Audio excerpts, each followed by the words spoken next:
You have been told several stories about who you are, where you come from, what you want, what you are capable of. Most of those stories are lies, not careless mistakes, useful lies, lies that make you easier to manage. Today we are going to go back to the beginning of settled human civilization and ask a simple question. What were people actually like before someone decided to tell them who they should be? About 12,000 years ago, the planet warmed up, ice sheets retreated, rivers flowed, plants grew in places that had been frozen wasteland. Human beings, who had spent hundreds of thousands of years as hunters and gatherers, began to settle down. Agriculture appeared, villages appeared. Everything we think of as history happens in this window: writing, empires, trade, war at scale, organized religion, kings, death, slavery. All of it comes from this era. But before you can understand what went wrong with civilization, you need to understand what was there before. For most of our existence as a species, the evidence suggests we were three things: peaceful, equal, and deeply creative. No evidence of organized warfare, no evidence of rigid hierarchy, no tombs where one person is buried with 10 times the wealth of their neighbors.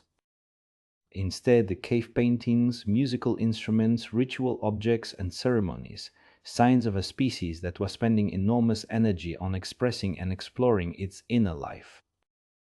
The first lie we are told is that human beings are fundamentally materialistic, that what drives us is the desire for money, status, and physical comfort, that greed is natural.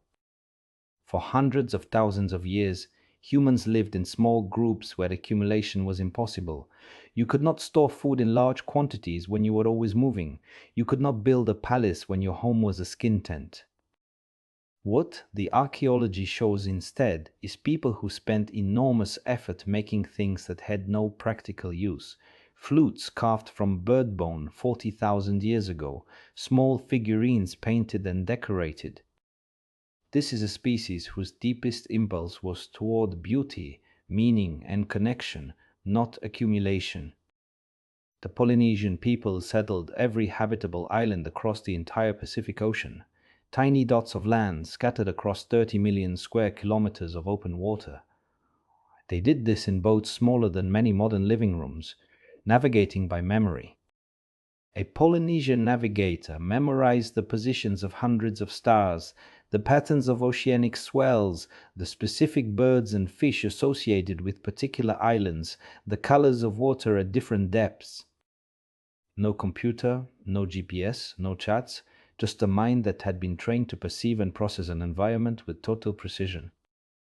The assumption that older humans were simpler is backwards. They were applying sophisticated intelligence to different problems than we are.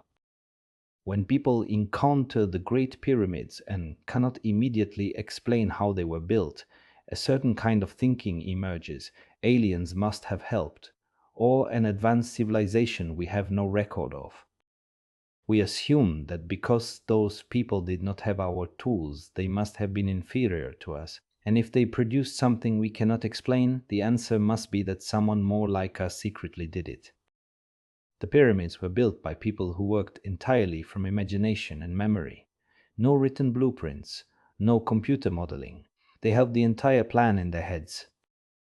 The transition from hunter-gatherer life to settled agricultural civilization brought real benefits: surplus food, population growth, eventually medicine and technology. But it also brought something else: hierarchy. And with hierarchy came a new set of stories about human nature: that we are competitive by nature, that dominance is natural, that some people are simply worth more than others. These stories served the people at the top. They still do. Understanding where we actually came from does not mean we should all go live in forests. History cannot be reversed. But it matters enormously what story we tell ourselves about who we are, because the story shapes what we think is possible. If for most of our history we were peaceful, equal, and creative, then those capacities are still in us. They just need the right conditions to emerge. That is a different kind of hope than most people are